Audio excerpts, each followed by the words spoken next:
अस्सलाम वालेकुम।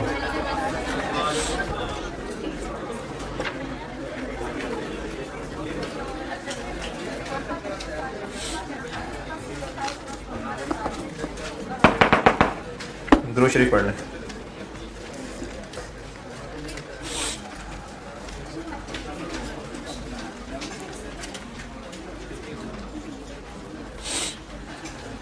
कल सवाल एक कहा था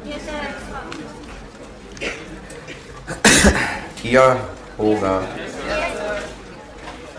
चले मसले करना हूँ डिस्कस। मसले भी बहुत सारे होंगे।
लाइट बंद करिए।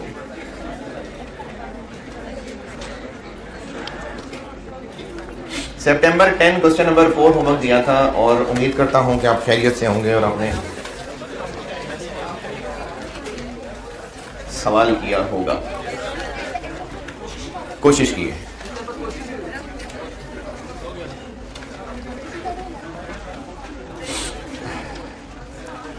इसको मैं इस चैप्टर का सवाल इस वजह से कह रहा हूं कि बिल्कुल क्लियर रिक्वायरमेंट है कि इनकम स्टेटमेंट बनानी है मार्जिनल से भी और एब्जॉर्प्शन से भी, और रिकंसाइल करना है प्रॉफिट। अच्छा, वो उस सेक्शन में बच्चे ने पूछा था तो मैंने कहा जहां भी किसी को मसला हो, रिकंसाइल करने के दो मेथड कौन से पढ़े? नहीं, रिकंसाइल करने के मेथड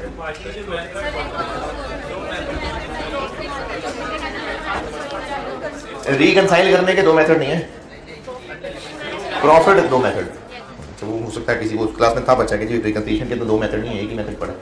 तो ये रिकंसिलिएशन का एक ही है, जो प्रॉफिट दो मेथड से निकला उसको रिकंसाइल करना है।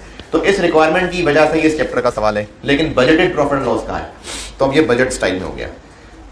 एक तो इसमें वही 3 वर्किंग्स, प्रोडक्ट कॉस्ट निकालनी पड़ेगी और यूनिट्स की मूवमेंट और under over applied. Under over applied की जरूरत इसलिए नहीं पड़ रही क्योंकि हम बजट बना रहे हैं और नॉर्मल प्रोडक्शन तो कहीं नहीं है, तो इसलिए अंडर ओवर अप्लाइड नहीं निकला। प्रोडक्ट कॉस्ट पर यूनिट समझाता हूँ। जहाँ तक बात है पिछले साल यानी 2010 की, जो कि आपको यहाँ गिवन है रेलिवेंट इन्फॉर्मेशन 2010 की, ये है बजट 11 का बना रहे हैं। ये 10 का डाटा है, ये 11 की प्रोजेक्शन है।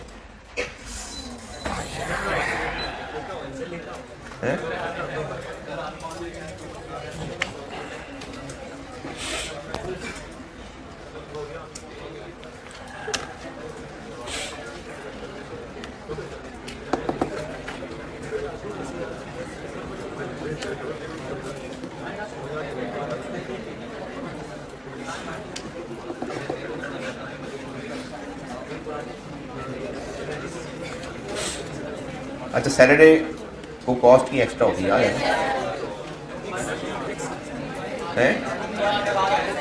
आज क्या? क्यों आज क्यों रहने दें? आज क्या है? आज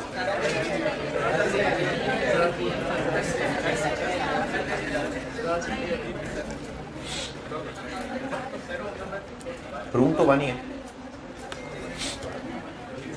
अच्छा, फिर भी ना वो पहले कंफर्म कर लीजिएगा। मैं आपको तकरीबन कोई एक डेढ़ बजे तक कंफर्म कर दूंगा कि है कि नहीं, ग्रुप में मैसेज करूंगा।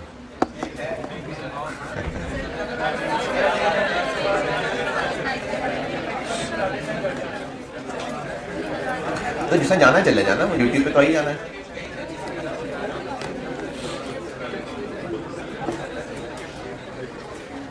ये 2010 का डाटा है और बजट 11 का बनने लगा है। तो हमें प्रोडक्ट कॉस्ट, अच्छा इस सवाल में कहीं आपको ओपनिंग फिनिश गुड्स की कॉस्ट खुद बताई नहीं है, इसलिए हमें 11 की इनकम स्टेटमेंट बनाने के लिए क्योंकि ओपनिंग फिनिश गुड्स भी लिखनी है तो 10 की पर यूनिट कॉस्ट भी निकालनी पड़ेगी, जो कल वाले सवाल में बताया था। 10 की पर यूनिट कॉस्ट ये यहां से पता चल रही है। एक यूनिट बनाने के लिए 5 किलो लगते हैं, 60 रुपए किलो वाला, तो 5 × 60, 60 पर किलो से प्रोडक्ट की पर यूनिट तक पहुंचना है, तो इंटू 5 किलो। एक यूनिट बनाने के लिए पर यूनिट 4 घंटे लगते हैं 75 पर आवर वाले, तो 4 × 75। एक यूनिट बनाने के लिए वेरिएबल प्रोडक्शन ओवरहेड्स 15 रुपए लगते हैं पर मशीन आर, मशीन आर ये है 3 × 15। फिक्स्ड के लिए हमें ये OAR निकालना पड़ेगा, तो फिक्स्ड का OAR ये, लेकिन ये तो 2010 की एक्चुअल है, हमें तो 2010 का बजटेड चाहिए,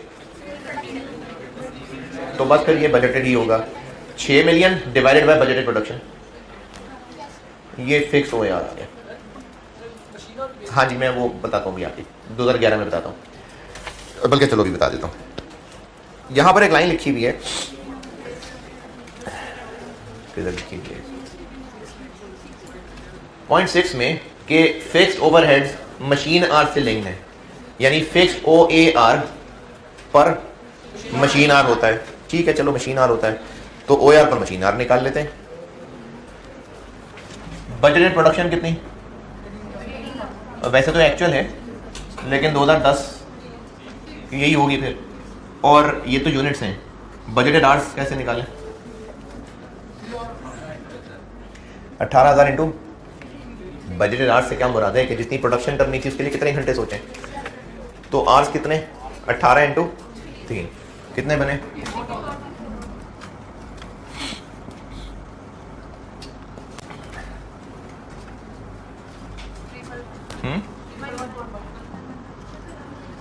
ये जो 111.11 है ये यहां लिख दूं,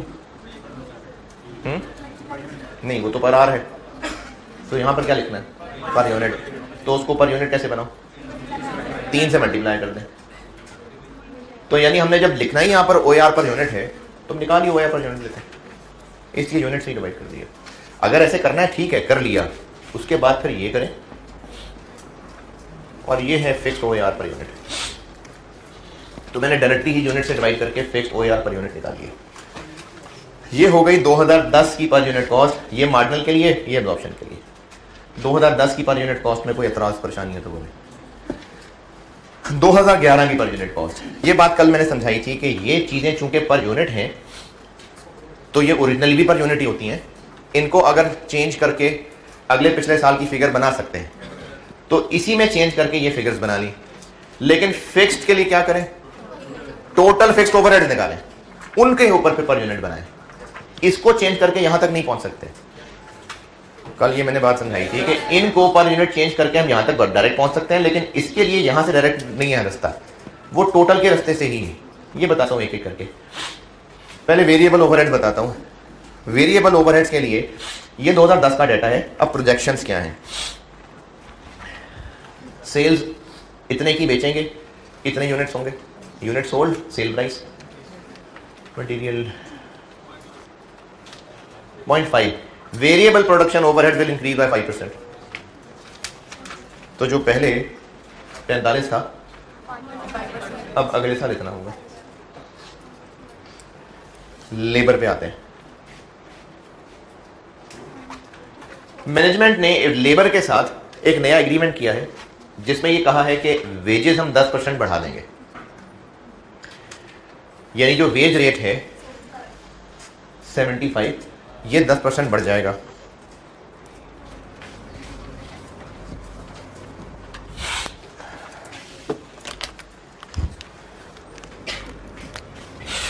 (2011) लेबर समझा रहा हूं। 10 में कितनी थी? 4 घंटे इंटू 75। 11 में वेज रेट तो हो जाएगा 75, 82.5।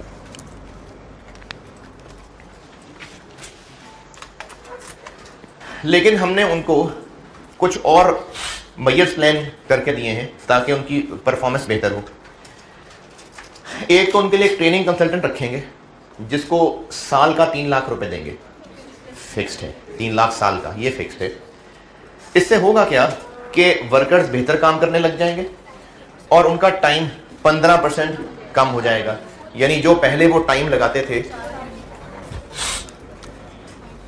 4 घंटे, तो अब उनके 4 घंटे की बजाय 8 कितने 3.4 लगेंगे। यहां तक तो मैं कल वाली क्लास में आपको बता चुका हूं। कल जो सवाल किए थे ये 2 काम तो कल तक कर चुके हैं। ये बुलेट पॉइंट 1 बताता हूं।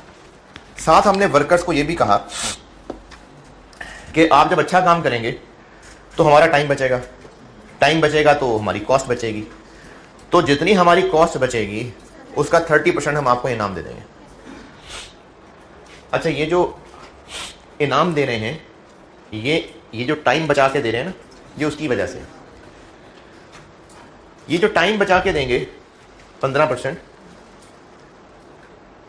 वो जो 15% टाइम बच रहा है उस पे इनाम दे रहे हैं हम 30% of saving in labour cost. Labour cost में सेविंग्स क्यों होंगी? क्योंकि टाइम बचेगा। अब जब टाइम बचने से कॉस्ट कम होगी उस पे इनाम 30% है। ये महंगाई तो नहीं केस होगी या नहीं? या महंगाई हो ना हो, महंगाई तो होगी। जो टाइम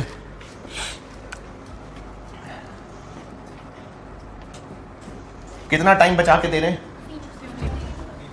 किसका 15%?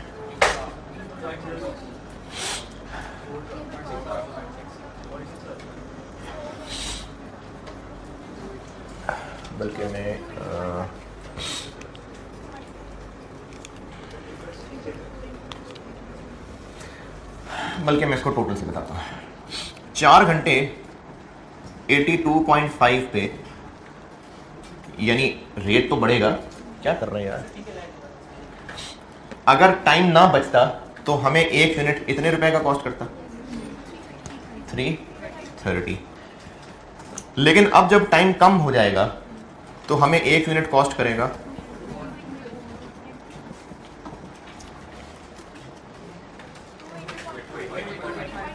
280.5। अगर टाइम ना बचाए, टाइम उतना ही लगाए जितना पहले लगाता था, तो हमें 1 यूनिट बनाना इतना कॉस्ट करेगा। लेकिन अगर वो टाइम बचा दे तो फिर हमें 1 यूनिट बनाना इतना कॉस्ट करेगा। हमारी कितनी बचत हो जाएगी? 49.5। ये हमारी बचत होगी, ये हमारी बचत होगी। इस पे 30% जो बनेगा ये हम उस वर्कर को देंगे। इसका 30% कितना? 14.85। ये बोनस है जो हम उसको पर यूनिट दिया करेंगे। तो अब अगर हम लेबर कॉस्ट पर यूनिट की बात करें तो एक तो 280.5 है प्लस 14.85 है। अब हमें ये लेबर इतने कॉस्ट किया करेगा 295.3। देखिए, रेट तो हमने महंगा किया ही किया है, वो तो अगले साल में महंगाई है। मसला ये चल रहा था कि उनको हम अच्छा काम सिखाएंगे तो हमें वो काम जल्दी कर देंगे, लेकिन अगर जल्दी कर देंगे तो उन बेचारों की तो ओवरऑल कमाई ना कम हो जाए। तो उनको करने के लिए हम उनको बोनस भी दिया करेंगे। तो अब हमें 1 यूनिट बनवाना इतने रुपए कॉस्ट करेगा जी। तो इसको सॉल्व ऐसे भी कर सकते हैं। ये भाई 280.5 के ये 82.5 और ये 3.4, इतना खर्चा पड़ेगा। और बोनस ये मैंने कैलकुलेट डायरेक्टली ब्रैकेट में कर लिया। ये ब्लर लग रहा है मुझे कि पढ़ा जा रहा है, पढ़ा जा रहा है। ये मैंने जो ये कैलकुलेट किया हुआ है ना, ये मैंने डायरेक्टली एक ब्रैकेट में ही कैलकुलेट कर लिया, इसलिए मैं समझाने के लिए आपको ऐसे बता रहा हूँ। मैंने असल में ये करके ना ये डायरेक्टली ये चीज़ निकाली थी। मैंने ये 280 लिया, ये 280 बचत है यानी रिड्यूस टाइम है, ये 85 है तो मैंने 15 निकाला है, तो 85 से डिवाइड करके 15 से मल्टीप्लाई कर दिया। ये जो 280 है ना ये 0.85 है, मैंने डायरेक्टली बचत निकालनी हो अगर से तो उसको मैंने 85 से डिवाइड किया, 15 से मल्टीप्लाई कर दिया। लेकिन ये नहीं समझ आया होगा मोस्टली, इसलिए मैंने इसको ऐसे करके बताया कि अगर ये बचत वाला मामला ना होता तो हम 1 यूनिट इतने में बनाते, लेकिन उनका काम इंप्रूव होने की वजह से इतने में बनाएंगे, तो ये जो हमारी बचत होगी उसका 30% हम उसको इनाम देंगे, तो ये बोनस है जो उसको देंगे। तो अब हमें 1 यूनिट बनाना ये तो कॉस्ट करेगा ही करेगा, ये भी कॉस्ट करेगा। इस तरह से बना है 295.35।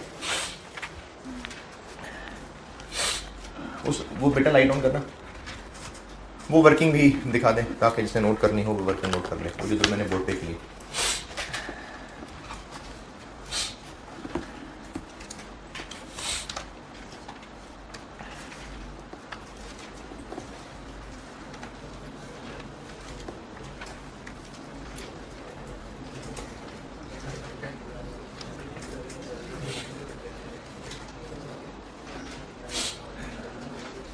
ठीक है, अच्छा वेरिएंस चैप्टर के ना बहुत सारे फार्मूले हैं, मैंने कहा था, तो उनको मैं बोर्ड पे लिखने का रिस्क नहीं ले रहा, क्योंकि पहले बोर्ड पे लिखता था तो बच्चों को नज़र कुछ आता था, लिखते कुछ थे, याद कुछ करते थे, तो इसलिए वो फार्मूले मैंने ही लिख दिए और आपको उसके नोट्स ही दूंगा। नहीं, आप उसके नोट्स ही लेंगे, तो वो आप कॉपी से लेते आइएगा अगली क्लास में। चलो कह देना, आपका काम कहना है, आप कह देना। वेरिएंस एनालिसिस के अगली क्लास में नोट्स लेते आइएगा, और ऑनलाइन वालों के लिए मैंने प्लेस किए हुए हैं उसके। अगली क्लास में वो चाहिए, मैंने उससे फार्मूले बताने हैं, तो अभी इसके बाद ही ले लीजिएगा वेरिएंस के नोट्स कॉपी से। बल्कि मैं अभी ये डिस्कस करके मैं ग्रुप में भी भेज देता हूँ। वेरिएबल एफओएच और direct labour cost done. Direct material बताता हूँ। मैंने पॉइंट 4 और 5 कर लिया डिस्कस, पॉइंट नंबर 3 बताने लगा हूं और 2। अभी इस वक्त 1 यूनिट बनाने में 5 किलो मटेरियल लगता है। अगले साल हमारा प्लान ये है कि वो जो 60 रुपए किलो मिलता था, एक तो वो 4% महंगा हो जाना है, लेकिन ये जो मटेरियल हम खरीद के लाते थे ये इतना अच्छा था नहीं। अच्छा, कभी फल सब्जी खरीदे हो अगर और घर लाके फिर डांट भी खाई हो, है ना, तो वो जो डांट पड़ी होगी वो इस बात पे डांट पड़ी कि सही नहीं, खराब चीजें ले आए। अच्छा महंगा तो एक किलो अलग मसला है, लेकिन खराब चीजें लाने पे भी डांट पड़ गई। अब वो जो 1 किलो सब्जी खरीदी उसमें जो खराब दाने निकाल दें तो शायद पीछे 800 ग्राम ही बच गई हो, तो वो जो 200 ग्राम जाया हो गए, तो हमें कॉस्ट पड़ी 1 किलो की, लेकिन इस्तेमाल के काबिल बस 800 है।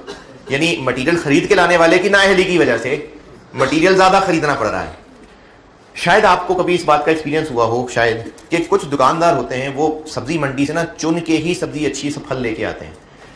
अब वो जब चुन के ही अच्छे दाने लाए होंगे तो रेट भी ज्यादा लगाएंगे, तो बिल्कुल ठीक है, इसमें कोई हर्ज नहीं है। वो ज्यादा रेट इसलिए लगा रहे होंगे क्योंकि अगर सारे दाने ही वो सारे पीस ठीक लाए हुए हैं तो उनको वो पूरे के पूरे ही पैसे लेगा। इसी तरह से हम जो मटेरियल खरीद के लाते थे वो खराब दाने बीच में आ जाते थे। हमने कंसल्टेंट हायर किया जो हमें सब्जी मंडी से सब्जी ला के देगा, वो चूंकि एक्सपर्ट होगा तो वो जो मटेरियल खरीद के ला के देगा वो अच्छे ही पीस चुन के लाएगा, तो वो जो मटेरियल लगता था या कह लें कि ज़ाया होता था अब उतना ज़ाया नहीं होगा, लेकिन इस सर्विस के लिए वो हमसे 2 रुपए पर किलो लेगा। अब ये हमारे लिए ऐसा ही है कि जो चीज़ हम 60 रुपए किलो खरीदा करते थे अब वो 62 रुपए किलो मिलेगी। 2 रुपए पर किलो वो ऐड कर रहा है बस इसके अंदर, तो हमें वो चीज़ जो 60 की मिलती थी अब वो 62 की मिल जाएगी। तो हमारे लिए अब नई मटेरियल कॉस्ट 60 + 2 हो जाएगी। इनफैक्ट 60 नहीं, 60 महंगा और फिर 2 रुपए और ऐड, तो ये अब हमारी डायरेक्ट मटेरियल कॉस्ट होगी। तो 60 महंगा किया प्लस 2 रुपए, ये हमें अब 1 किलो मिलेगा, लेकिन अब 5 किलो नहीं लगेंगे क्योंकि ये अच्छा क्वालिटी का मटेरियल होगा। तो जितना मटेरियल लगता था 5% कम लगेगा, तो जो 5 किलो लगता था उसकी जगह 5 किलो इंटू 0.95 लगेगा। ये भी कल कर लिया हुआ था काम। ये मटेरियल की अब नई कॉस्ट पर यूनिट होगी।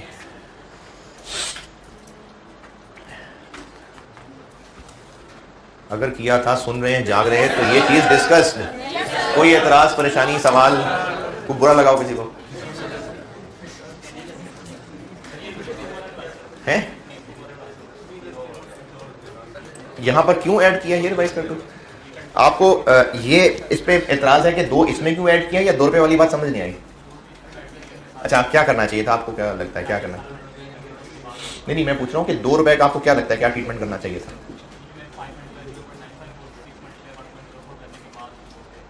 उसमें 2 रुपए ऐड करें। 5 kg इंटू 0.95, ठीक है। 60 रुपए इंटू 1.04। ये 60 रुपए क्या है? Rupees per KG. ये है 5 kg। जब आपने इन दोनों को कर दिया मल्टीप्लाई, तो आंसर क्या चीज बन गई? Rupees per unit. तो उस रुपीस पर यूनिट में 2 रुपीस पर केजी ऐड हो सकते हैं? नहीं, तो वो आपको इसी के अंदर अंदर ऐड करने पड़ेंगे। इसमें ऐड करेंगे तो जो आंसर बनेगा वो रुपीस पर केजी होगा, उसको फिर इससे मल्टीप्लाई करेंगे, ठीक है। अच्छा, अगर आप अभी तक इन चीजों को लिफ्ट नहीं ना करा रहे कि रुपीस पर केजी है, कि केजी पर रुपीस है, कि रुपीस पर यूनिट है, कि रुपीस पर आर है, कि आर पर यूनिट है, तो आगे कॉस्ट में ये चीजें बार बार होनी है। ये बस अभी यहां से गुजर जाएंगे तो जान बच जाएगी, नहीं आगे सब जगह ये बार बार काम होना है। क्योंकि उसने बताई ही फिगर 2011 के हवाले से। देखिए 2010 में 60 रुपए रेट था, 11 में 4% महंगा होगा। अब ये सारी चीजें 2011 के कॉन्टेक्स्ट में बताई जा रही हैं। 2011 के कॉन्टेक्स्ट में वो कह रहा है 2 रुपए दूंगा पैसे, तो वो ऑलरेडी 2 रुपए 11 ही के हिसाब से। पर यूनिट कॉस्ट यहां तक ओके, फिक्स निकालते हैं। अगर सिर्फ इतना भी कहा होता,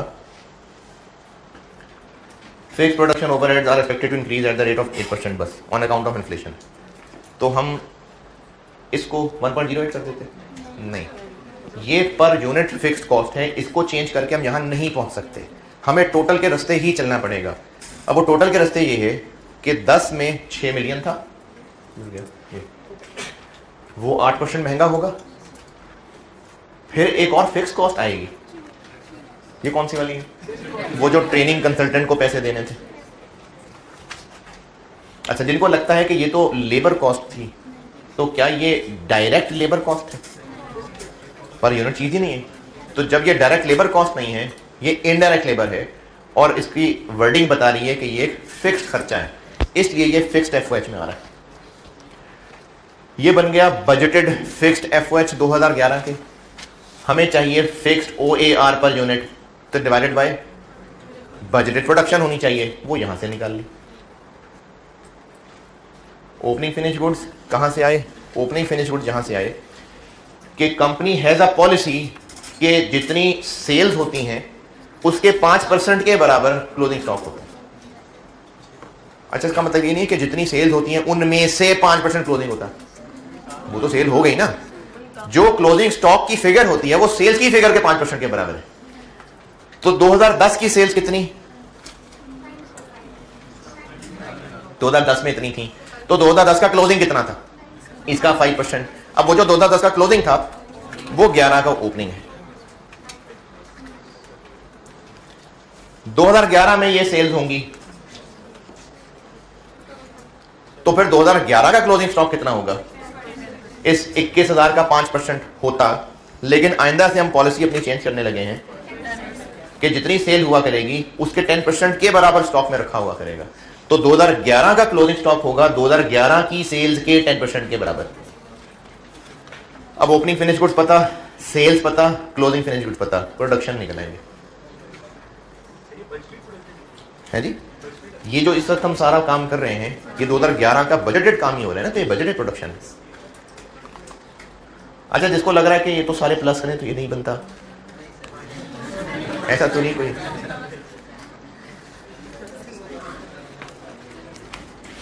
opening finish goods, production, closing finish goods, sale, ये है 21, ये है 2100, ये है 950। ये बजटेड प्रोडक्शन आ गई। तो फिक्स्ड OAR के लिए दिस डिवाइडेड बाय दिस कर दी, ये फिक्स्ड OAR पर यूनिट आ गया।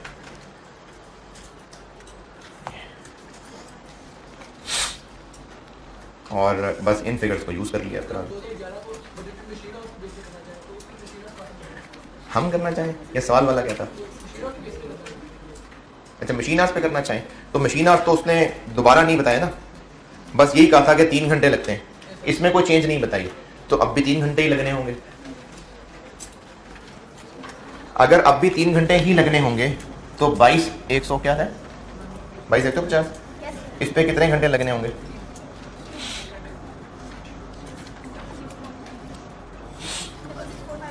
डबल 6।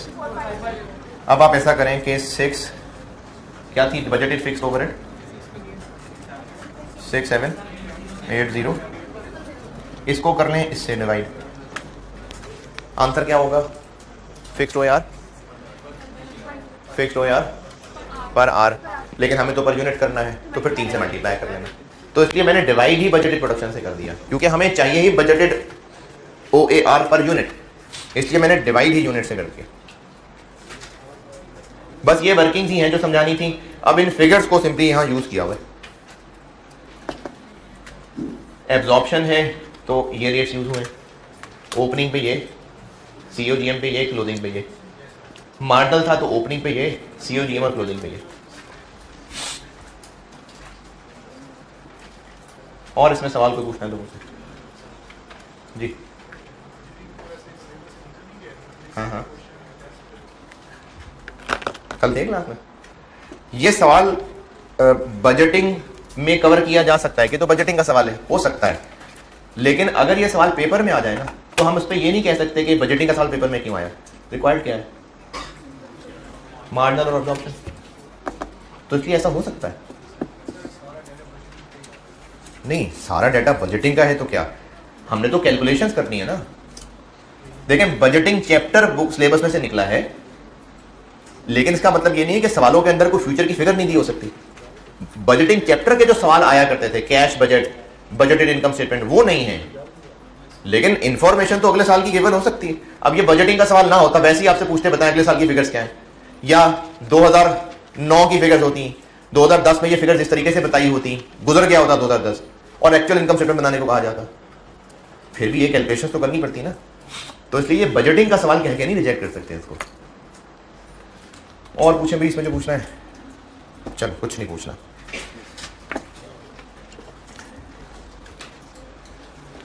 बजटिंग के लिए ये, यानी बजटिंग स्टाइल के हिसाब से ये काफी था।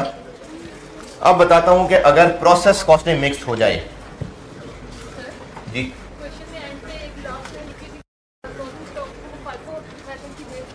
जी, क्लोजिंग फिनिश गुड्स पे क्या रेट लगाया? इनकम स्टेटमेंट में क्लोजिंग फिनिश गुड्स पे क्या रेट लगाया? जो COGM पे लगाया, तो ये FIFO है तो ऐसा किया ना। तो फिर ओपनिंग की अमाउंट और COGM की अमाउंट मिला के एक एवरेज रेट निकालते। मैंने एवरेज का भी एक सवाल दिखाया था ना करके एक करके, कि ओपनिंग की अमाउंट और COGM की अमाउंट से एक एवरेज रेट निकलेगा, फिर ये करते। मार्जिनल एब्जॉर्प्शन अगर मिक्स हो जाए प्रोसेस के साथ, कल मैंने हेडिंग ये दी थी कि हम मार्जिनल एब्जॉर्प्शन का ही सवाल पढ़ें, लेकिन वो सवाल प्रोसेस के स्टाइल के साथ, तो कैसे हैंडल करना है, और उससे पहले एक बात बजटिंग की थी, तो कैसे हैंडल करना है।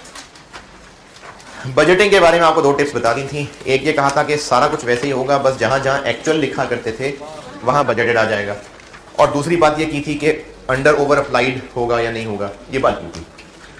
अब मैं कह रहा हूं कि अगर सवाल हो ऑफिशियली मार्जिनल एब्जॉर्प्शन का ही, लेकिन डेटा सारा प्रोसेस की शक्ल का दिया होगा, opening work in process, closing work in process, फिर हम कैसे चलेंगे ये सिखाने लगा।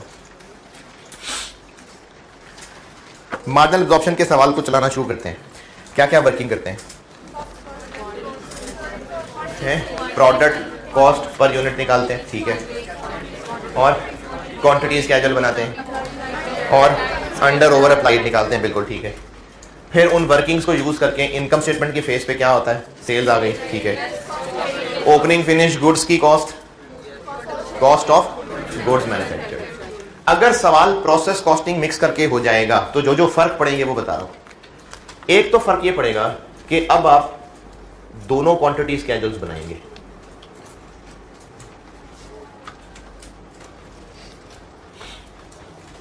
दोनों यानी वो जो प्रोसेस वाला होता था, वो जो प्रोसेस वाला वर्क इन प्रोसेस के लिए होता था ना, opening work in process input, और दूसरा फिनिश गुड्स वाला।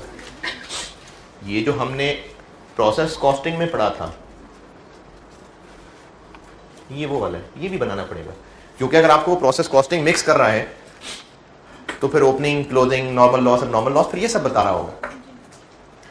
तो उसका भी हिसाब किताब पूरा करने के लिए जो क्वांटिटी स्केड्यूल वहां पढ़ा था वो भी बनेगा, और जो इस चैप्टर में पढ़ा है ये भी बनेगा। इस चैप्टर में क्या बनाते होते हैं?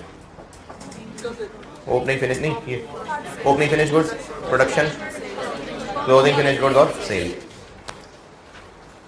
Opening finish goods, production. Production अब शायद गिवन ना हो सकता है हो, लेकिन अगर इस टॉपिक से रिलेट करें तो वो जो यहां पर आउटपुट के यूनिट्स होते थे वो यही प्रोडक्शन के यूनिट्स होंगे। देखिए प्रोसेस से जो आउट हो रहा है, अगर वो फिनिश गुड है तो वो जो आउटपुट है वही यूनिट्स प्रोड्यूस्ड है, तो ये इनमें कॉमन लिंक है। इसलिए आपको सवाल में ये तो यूनिट्स की मूवमेंट बनानी ही बनानी है, ये भी बनानी पड़ेगी जैसे पहले सीखा है। एक ये बात है प्रोसेस कॉस्टिंग की। दूसरी बात कि अब सी और जीएम जब हम निकाल रहे होंगे, इस चैप्टर में हम सी और जीएम निकालना करते हैं, तो प्रोसेस कॉस्टिंग में ये निकालना कैसे सीखा था?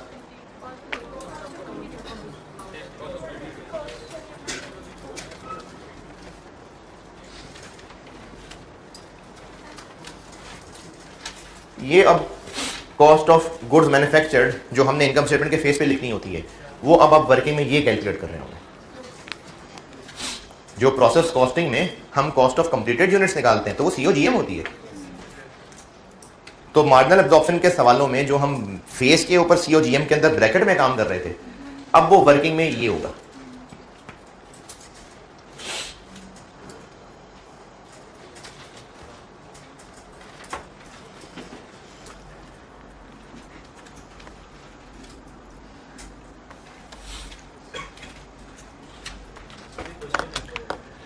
जी इसमें कोर्स ऑफ कंप्लीटेड जो है उसमें हमने जब हम निकालते हैं तो उसमें हम कन्वर्जन कॉस्ट लेते हैं, और कन्वर्जन कॉस्ट ये जो है वो फिक्स शामिल है। ये मार्जिनल में भी दिखेगी, यहां तक नोटेड। ये कैलकुलेट करने के लिए हमें कॉस्ट पर यूनिट चाहिए होती थी। अब फर्क ये पड़ेगा, इसी से आगे चल रहा हूं। अब आप जब कॉस्ट पर यूनिट निकालेंगे, मार्जिनल एब्जॉर्प्शन के सवालों में भी हम ये निकाल रहे होते हैं ना, और इसको हम किस शक्ल में लिख रहे होते हैं? Direct material, direct labour, variable, उसका सब टोटल करते हैं, फिर अलग से फिक्स्ड की लाइन लिख के फिर टोटल करते हैं। प्रोसेस कॉस्टिंग में ऐसा नहीं करते थे। प्रोसेस कॉस्टिंग में तो हम बस कन्वर्जन ले लेते थे। चलो कन्वर्जन भी तो लेबर और एफओएच होता है, लेकिन अब हम सिर्फ कन्वर्जन से काम नहीं चला सकेंगे। अब हमें प्रोसेस कॉस्टिंग वाली कॉस्ट पर यूनिट निकालते हुए कन्वर्जन को दो तोड़ने पड़ेंगे, यानी कॉस्ट पर यूनिट अब हम दो हिस्सों में कैलकुलेट करेंगे। एक हम करेंगे जैसे प्रोसेस कॉस्टिंग में करते थे,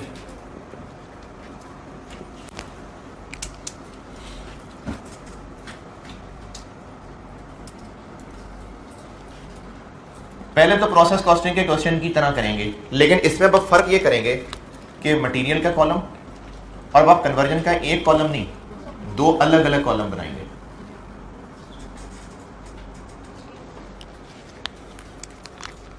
कैसे? कन्वर्जन वेरिएबल अलग, फिक्स अलग, यानी प्रोसेस कॉस्टिंग वाला ही सारा काम है, लेकिन पर यूनिट कॉस्ट पहले हम दो कॉलम्स में कर लेते थे, अब वो 3 कॉलम में होगी। क्यों करना पड़ रहा है ऐसा? क्योंकि अब हमें फर्क करना पड़ेगा कि मार्जिनल का सवाल कर रहे हैं कि एब्जॉर्प्शन का सवाल कर रहे हैं। ये कह रहे थे आप। जब एक बार हम ये फिगर्स निकाल लेंगे,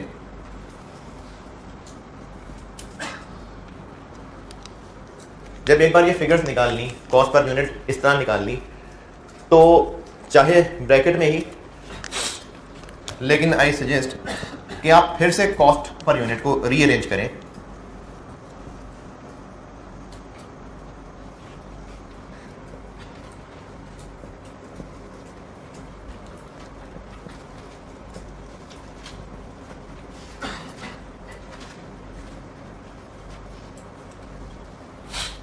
ये कर ली कैलकुलेट। अब इसको रीअरेंज करें जैसे हम मार्जिनल एब्जॉर्प्शन में करते होते हैं। कैसे? मटेरियल लिखें, ये कन्वर्जन लिखें वेरिएबल वाली, ये, और इसका सब टोटल कर दें ताकि मार्जिनल में यूज कर सकें। फिर लिखें ये, और फिर इसका टोटल कर दें ताकि क्या कर सकें, इसको एब्जॉर्प्शन में यूज कर सकें। लेकिन ये शक्ल मैं इसकी आपसे बनवा रहा हूं ताकि आप रिलेट कर सके कि हाँ मार्जिनल एब्जॉर्प्शन में ऐसे करते होते हैं, वरना ये 3 फिगर यहाँ लिखी तो नहीं है।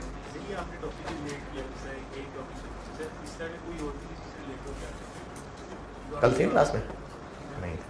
मार्जिनल एब्जॉर्प्शन ना, मुझे लगता है कि अगर प्रॉपर मार्जिनल एब्जॉर्प्शन का सवाल हो तो मुझे 2 ही टॉपिक्स लग रहे हैं जिनसे ये मिक्स हो सकता है। एक मैंने बजटिंग बताया था, एक प्रोसेस बताया था। वेरिएंस में भी मार्जिनल एब्जॉर्प्शन होता है, लेकिन वो प्रॉपर वेरिएंस का सवाल होता है, तो वो वेरिएंस में कराऊंगा।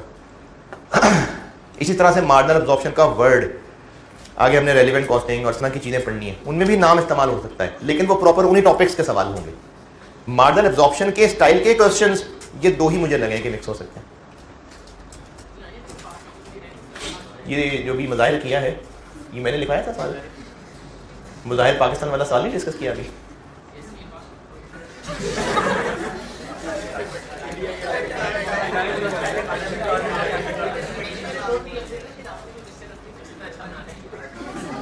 नहीं तो आप तक पहुंचा कैसे है क्वेश्चन, ये पहले ये बताएं। तो सवाल कहां से देखा आपने? सवाल किसी पास पेपर से देखा होगा ना।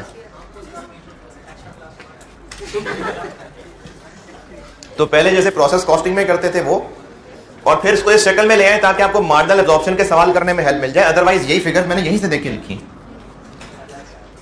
तो एक अब ये काम होगा,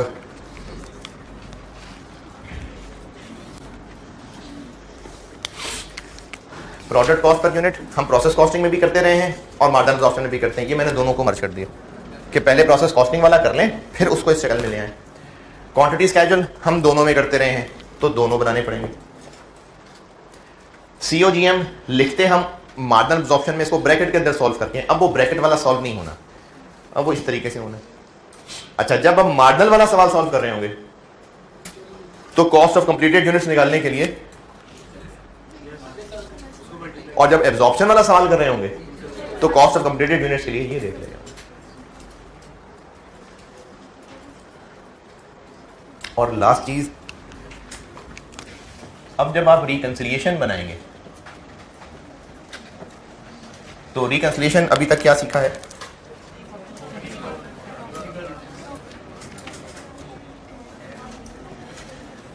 इसमें हम लोग ऐड कर लेते हैं फिक्स्ड FOH जो शामिल है किसमें, ओपनिंग स्टॉक में, है ना, और लेस कर लेते हैं फिक्स्ड FOH जो क्लोजिंग स्टॉक में शामिल है, तो बराबर आ जाता है मार्जिनल के प्रॉफिट के। ये सीखा है अब तक। लेकिन अगर प्रोसेस कॉस्टिंग मिक्स हो गया तो बताएं आपको क्या लगता है, क्या करना चाहिए? नहीं, वो तो सब हो गया, पर यूनिट कॉस्ट निकालने में जस्ट है। यहीं से ही कहीं जवाब जो मैंने सामने लिख दिया अंग्रेजी आपको, यहीं से ही कुछ ना कुछ हिंट दे रहा हूं आपको। मैंने कहा कि प्रोसेस मिक्स हो गया है, अब तो बताएं इस पर क्या फर्क डालूं, क्या करूं? हाँ जी,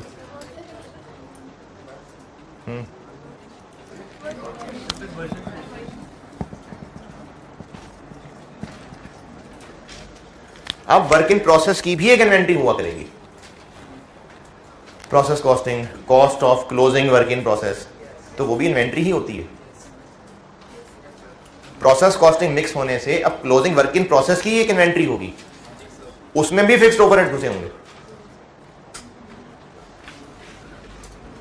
तो अब रिकंसिलिएशन में फर्क यह पड़ जाएगा कि ना सिर्फ फिनिश गुड्स में एब्जॉर्प्शन मार्जिनल का फर्क लेना होगा, वर्क इन प्रोसेस की इन्वेंट्री में भी मार्जिनल एब्जॉर्प्शन का फर्क लेना होगा।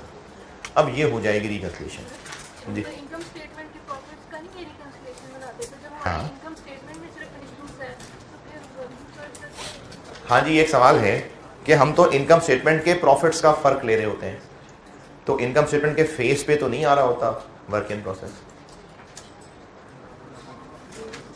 तो उसका जवाब एक तो ये है कि फिर भी करना तो ऐसे ही है, लेकिन दूसरा जवाब ये है कि हमें इनकम स्टेटमेंट में बज़ाहिर नजर नहीं आ रहा, लेकिन कॉस्ट ऑफ गुड्स मैन्युफैक्चर्ड में इसका इम्पैक्ट होता है। तो जो इनकम स्टेटमेंट में कॉस्ट ऑफ गुड्स मैन्युफैक्चर्ड की फिगर लिखी हुई है उसमें इनके इम्पैक्ट्स मौजूद है, इसलिए इनको भी शामिल करेंगे तो रिकंसाइल होगा। अब अभी तक किसी पास पेपर में इतना जामिया सवाल तो नहीं है, तो मैंने फिर एक सवाल बनाया जिसमें work in process finish goods सब डाल दिए, तो वो आपको मैंने ग्रुप में शेयर किया है मास्टर क्वेश्चन कह के मैंने शेयर किया है। उसमें मैंने वर्क इन प्रोसेस भी डाल दिए, फिनिश गुड्स भी डाल दिए। अभी तक ये वर्क इन प्रोसेस के हिसाब से तो reconciliation, in fact work in process था एक सवाल में, लेकिन रिकंसिलिएशन नहीं मांगी हुई थी इसमें, तो मैंने फिर रिकंसिलिएशन की प्रैक्टिस के लिए एक सवाल बना के आपसे शेयर किया है ग्रुप में। बजाय इसके खुद लिखवाता तो मैंने कहा उसमें टाइम लग जाएगा, तो जब बना ही रहा था तो फिर आपको सवाल भी लिख के ही दे दिया। उसमें कोर्स में आपके रखा हुआ है मैंने मास्टर क्वेश्चन के master question mixed with process costing, और आप लोगों को ग्रुप में शेयर किया है। तो पहले पेज पे सवाल है और आगे मैंने फिर उसको सॉल्व किया हुआ है। तो जो करना चाहें बहुत अच्छी बात है, खुद सॉल्व करना, और जो बिजी लोग हों और भी काम होते हैं ज़िंदगी के अंदर, है ना, तो वो फिर कम से कम उसका सोल्यूशन और क्वेश्चन देख के समझ ही लें कम से कम। वैसे तो सॉल्व ही करें, हैं जी, मैं सॉल्व नहीं कराऊंगा, जैसे होमवर्क डिस्कस करता हूं वैसे करूंगा। तो वो क्वेश्चन आपके ग्रुप में मैंने अभी कर दिया था शेयर थोड़ी देर पहले, ठीक है। तो इसके लिए पहले प्रैक्टिस क्वेश्चन वो जो मैंने खुद बनाया हुआ है, जब ये कर लेंगे और अगली क्लास में डिस्कस कर लूंगा, फिर एक पास पेपर वाला सवाल होमवर्क दूंगा, ठीक है जी। मंडे ट्यूसडे जब भी जो भी अगली क्लास है, प्रोसेस कॉस्टिंग मार्जिनल एब्जॉर्प्शन के साथ मिक्स हो तो ये है। तो इसके लिए पहले वो आप सवाल मास्टर क्वेश्चन जो मैंने दिया है वो करिएगा। जब ये सारी रिकंसिलिएशन वगैरह की बात समझ आ जाए, होमवर्क है तो होमवर्क डिस्कस करूंगा मैं, वो फिर पास पेपर का सवाल दूंगा होमवर्क। ये एक बार सैर करा दें बोर्ड की।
जी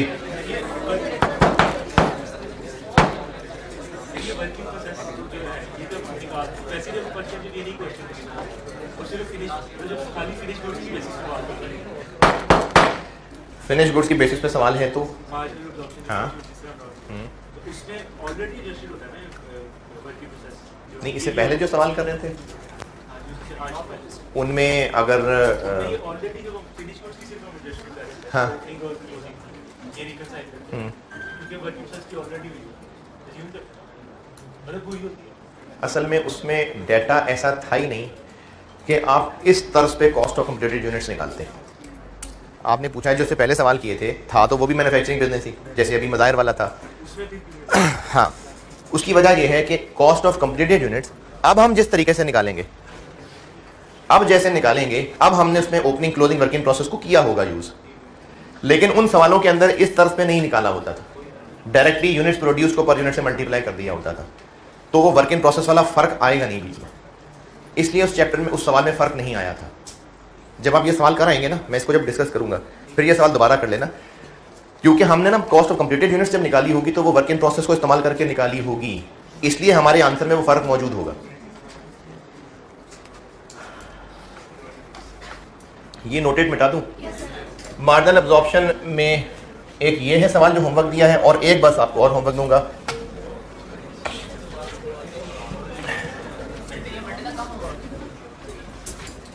हाँ जी, ये मंडे वाली क्लास का होमवर्क है।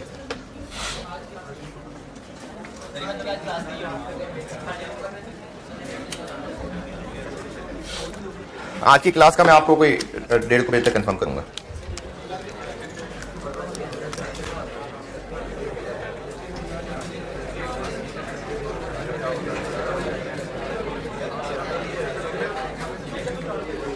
स्टैंडर्ड कॉस्टिंग नया टॉपिक है और एग्जाम पॉइंट ऑफ व्यू से बहुत इंपॉर्टेंट है, और इसमें फार्मूले हैं काफी ज्यादा।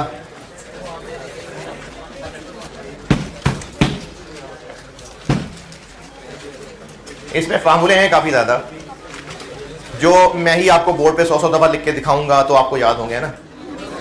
नहीं, ऐसे ना करें, बताएं कर लेते हैं, कर लें, चलें कर लेते हैं। ये हम लोग जो पढ़ रहे हैं ये स्प्रिंग 23 वाला सेशन पढ़ रहे हैं, ठीक है।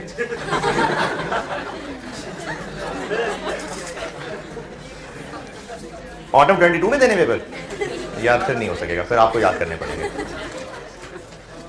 तो वो फार्मूले आपने याद करने हैं, और मैं आपको इस चैप्टर की मुश्किलें बता रहा हूँ।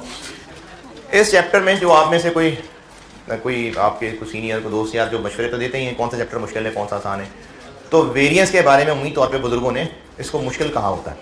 कुछ बुजुर्ग क्लास में भी मौजूद हैं, लेकिन जो आपको बुजुर्गों ने कहा होता है वो यही कहा होगा कि ये चैप्टर मुश्किल है, तो उसमें आपको मजीद मुश्किलों में इजाफा कर देगा अगर फार्मूले याद नहीं करेंगे। तो फार्मूले याद कर लें, वो आपने ही करने हैं, समझाऊंगा जरूर, लेकिन फार्मूले तो बेटा आपने याद करने हैं। फिर जब फार्मूले याद कर चुके होंगे ना, फिर सवालों की मुश्किल उतनी ज्यादा मुश्किल नहीं होगी जो बन जाती, तो फार्मूले तो याद करने पड़ेंगे। ये टॉपिक तो एक ही है, स्टैंडर्ड कॉस्टिंग, लेकिन उसको आईकैप की बुक के हिसाब से अगर मैं कहूँ तो इसको 2 चैप्टर्स में बांटा हुआ है। एक स्टैंडर्ड कॉस्टिंग के नाम से है जो चैप्टर 11 है, और एक वेरिएंस एनालिसिस के नाम से है जो चैप्टर 12 है।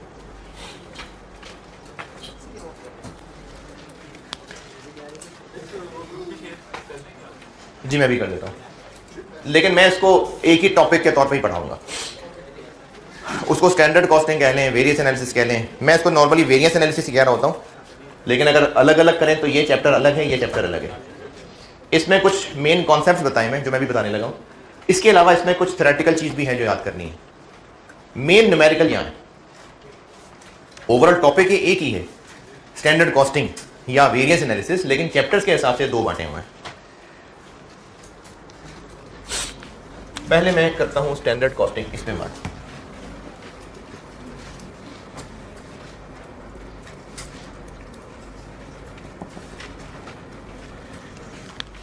अच्छा, सारे काम को ना ओवरऑल स्टैंडर्ड कॉस्टिंग ही कहते हैं, तो मैंने आपको कहा कि मैं आपको टॉपिक स्टैंडर्ड कॉस्टिंग पढ़ा रहा हूं। स्टैंडर्ड कॉस्टिंग भी ओवरऑल कह लेते हैं, टोटल ओवरऑल वेरिएंस एनालिसिस भी कह लेते हैं, लेकिन आईकैप की बुक के हिसाब से फिर मैंने 2 चैप्टर बताए। ओवरऑल टॉपिक एक ही है। तो पहले स्टैंडर्ड कॉस्टिंग 11 चैप्टर के अंदर क्या कहा है उस पर करते हैं बात। जिन बिजनेसेस ने तकरीबन एक जैसा ही काम बार बार करना होता है, तो वो बिजनेसेस उसके लिए स्टैंडर्ड सेट कर लेते हैं।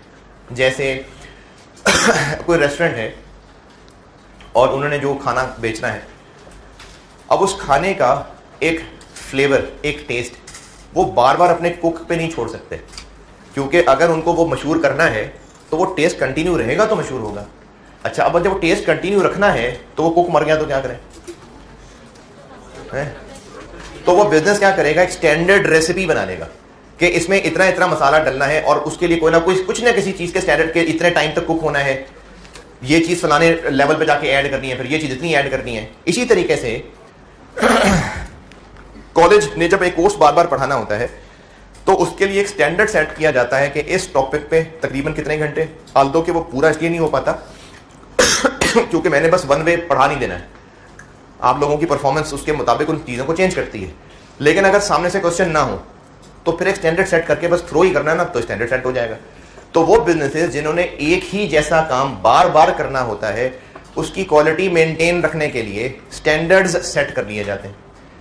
ना सिर्फ क्वालिटी मेंटेन करने के लिए बल्कि कॉस्ट मेंटेन करने के लिए भी। जैसे एक यूनिट अगर वर्कर ने 3 घंटे में बनाया तो उस यूनिट को बनाने में 3 घंटे की लेबर कॉस्ट पड़ी। अगली बार अगर वो 7 घंटे में बना देगा तो भाई तो कॉस्ट ऊपर चली जाएगी। एक दफा एक यूनिट बनाने में 2.5 किलो मटेरियल लगा, अगली दफा 4.5 किलो लग जाएगा तो हमारी तो कॉस्ट ऊपर चली जाएगी। 2.5 किलो की बजाय अगली दफा 0.25 किलो लग जाएगा तो क्वालिटी खराब हो जाएगी।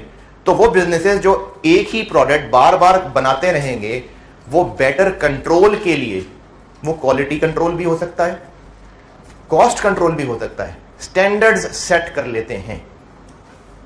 ये कहानी अगर लिखना चाहें तो आपकी मर्जी है, ना लिखना चाहें तो भी आपकी मर्जी है। दोबारा बता दें, बिजनेसेस जो एक ही जैसे प्रोडक्ट्स बार बार रिपीटेटिव बेसिस पे बना रहे होते हैं, तो उनको क्वालिटी और कॉस्ट मेंटेन करने के लिए स्टैंडर्ड्स सेट करने पड़ते हैं और फिर उन स्टैंडर्ड्स को फॉलो करवाना पड़ता है टीम को, वरना तो डिपेंडेंट हो जाएंगे ना वर्कर्स पे। एक वर्कर अच्छा था, अब अगली बार नहीं है अच्छा, तो फिर तो वो चीज़ ही नहीं बना सकेगा। तो इसलिए क्वालिटी भी और कॉस्ट भी, इसको कंट्रोल करने के लिए स्टैंडर्ड सेट किए जाते हैं।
जी मैं ये बात बताने लगा हूँ।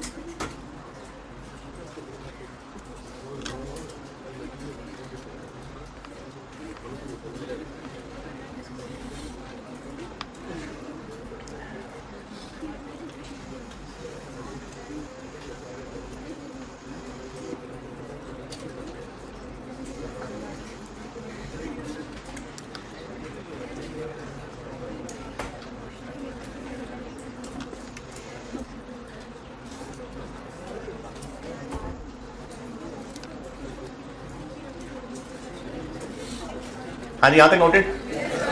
अगली बात ये लिख लें कि हमने चूंकि कॉस्ट को कंट्रोल करने के लिए भी स्टैंडर्ड बनाना है। मैं भी ये लिख के देता हूँ कार्ड आपको, वैसे ज़बानी बता रहा हूँ। जैसे स्टैंडर्ड में ये लिख लिया होगा कि 1 यूनिट बनाने के लिए 7 किलो मटेरियल ही लगेगा और वो मटेरियल भी वो 70 रुपये किलो वाला, ताकि जब वर्कर्स मार्केट में जाएँ मटेरियल खरीदने तो उनको पता हो। जैसे आपको अगर अम्मी भेजनी है चावल लेने के लिए तो साथ ये बताएं कि 150 रुपये किलो वाला लाना है ना।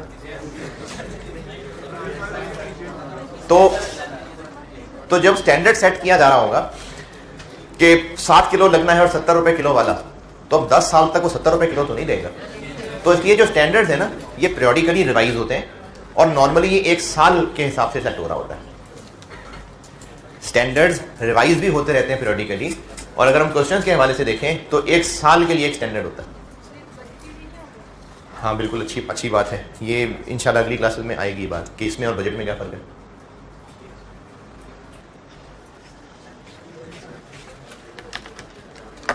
स्टैंडर्ड पीरियडिकली रिवाइज होता है और नॉर्मली वो 1 साल के लिए स्टैंडर्ड सेट किया जाता है।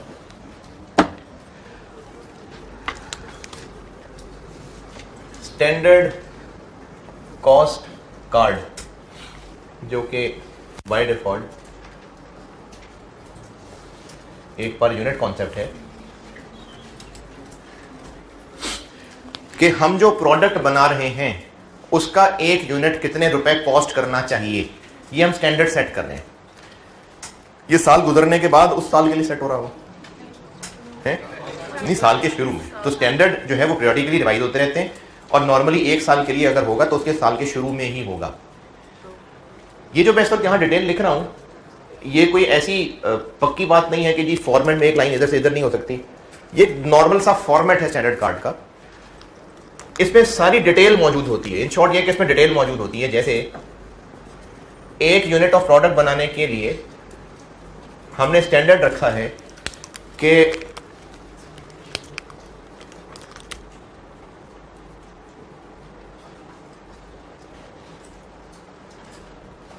और इसको मैं टोटल, हाँ चलो टोटल कह देते हैं। टोटल से मुराद है एक यूनिट बनाने के लिए टोटल। जैसे हमने स्टैंडर्ड रखा कि एक यूनिट ऑफ प्रोडक्ट बनाने के लिए एक तो मटेरियल ए लगा करेगा और इसके लगेंगे 3 kg और ये 60 रुपए पर kg मिलेगा। तो एक यूनिट बनाने के लिए 180 रुपए का मटेरियल ए लग रहा होगा। इस चैप्टर में हमें ये जरूरी रखना होगा फर्क कि हम 180 की बात कर रहे हैं कि 60 की बात कर रहे हैं। इस चैप्टर में केयरफुली देखना होगा। जो मटेरियल लगेगा ये उसकी क्वांटिटी, ये इसका रेट, और फिर मल्टीप्लाई किया तो प्रोडक्ट का एक यूनिट इतने रुपए मटेरियल ए खाएगा। इसी तरह एक मटेरियल सी लगा करेगा, ये लगा करेगा 5 किलो और ये मिलेगा 100 रुपए का। तो एक यूनिट बनाने के लिए 500 रुपए का मटेरियल सी लगेगा। फिर एक यूनिट बनाने के लिए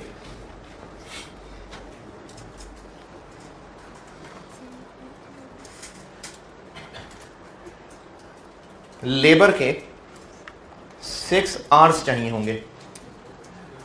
इसके लिए जो हमें बंदा चाहिए, अच्छा ये भी ना मैंने अभी लिखा एक है, ये भी 2-3 हो सकते हैं, अनस्किल्ड, सेमी स्किल्ड, स्किल्ड, वो भी ऐसे हो सकता है ब्रेकअप। हमें इस यूनिट को बनाने के लिए जो वर्कर चाहिए होगा उससे 6 घंटे काम लेंगे एक यूनिट बनाने के लिए, और 200 रुपए पर आवर वाला बंदा काफी है इसके लिए। उसका वेज रेट 200 पर आवर होगा। तो हमें एक यूनिट उस बंदे से बनवाने के लिए 1200 रुपए की लेबर कॉस्ट पड़ेगी।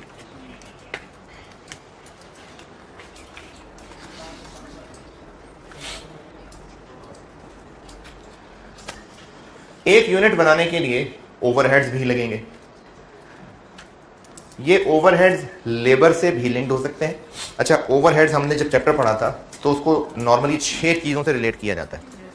या वो लेबर आवर्स से लिंक्ड होते हैं, machine hours, units, direct material cost, direct labour cost और प्राइम कॉस्ट। ये 6 चीज़ें थी। इस चैप्टर में नॉर्मली वो लेबर आवर्स और मशीन आवर्स से ही लिंक मिलेंगे आपको। तो मैं मिसाल ले रहा हूँ कि हमने स्टैंडर्ड ये बनाया कि यूनिट बनाने के लिए 3 मशीन आवर्स लगा करेंगे और मशीन 1 घंटा चलेगी तो इतने रुपए के वेरिएबल ओवरहेड्स आएंगे। तो एक यूनिट बनाने के लिए 360 रुपए के वेरिएबल ओवरहेड्स आया करेंगे।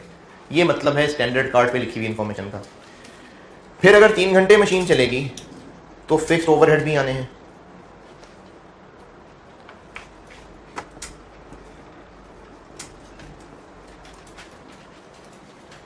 ये कब बन रहा है? साल के शुरू में। जब 1 घंटा मशीन चलेगी तो 70 रुपए के फिक्स्ड ओवरहेड्स आया करेंगे। तो एक यूनिट हमें कॉस्ट किया करेगा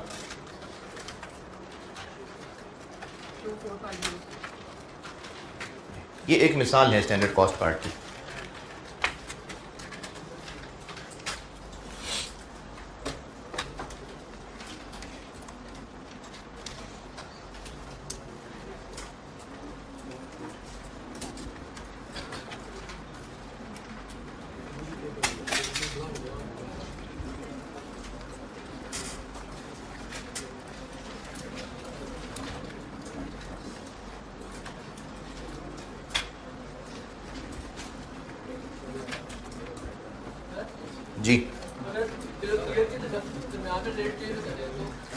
देखें, हमने स्टैंडर्ड साल के शुरू में सेट कर लिया, अब उस साल गुजरने के दौरान क्या हो रहा है वो हो रहा है। हम तो स्टैंडर्ड की बात कर रहे हैं, स्टैंडर्ड क्या सेट किया?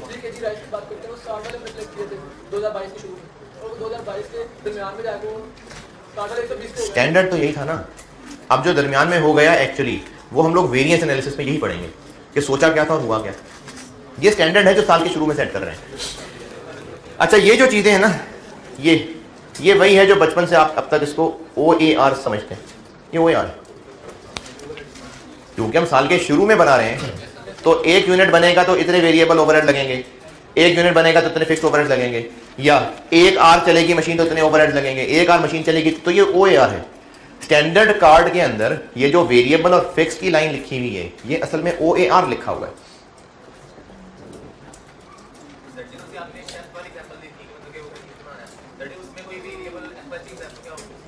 कौन सी मिसाल ली थी?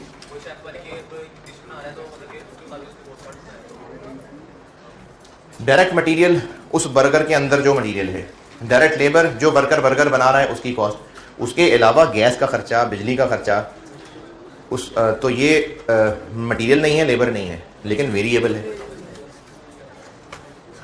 बता दी ना, मिसाल दे दी। हाँ, वेरिएबल खर्चा है ना। ये नोटेड। इसके नीचे एक नोट लिख लें, इसके नीचे एक नोट लिख लीजिए। कार्ड बना लिया ना, अब एक नोट लिख लीजिएगा कि अगर बिजनेस मार्जिनल कॉस्टिंग फॉलो करता हो तो उसके स्टैंडर्ड कार्ड में ये लाइन नहीं आएगी। ये मैंने मिसाल बनाई है एक एब्जॉर्प्शन कॉस्टिंग फॉलो करने वाले बिजनेस की। अगर बिजनेस मार्जिनल कॉस्टिंग फॉलो करता होगा तो उसके स्टैंडर्ड कार्ड में ये फिक्स वाली लाइन नहीं आ रही होगी।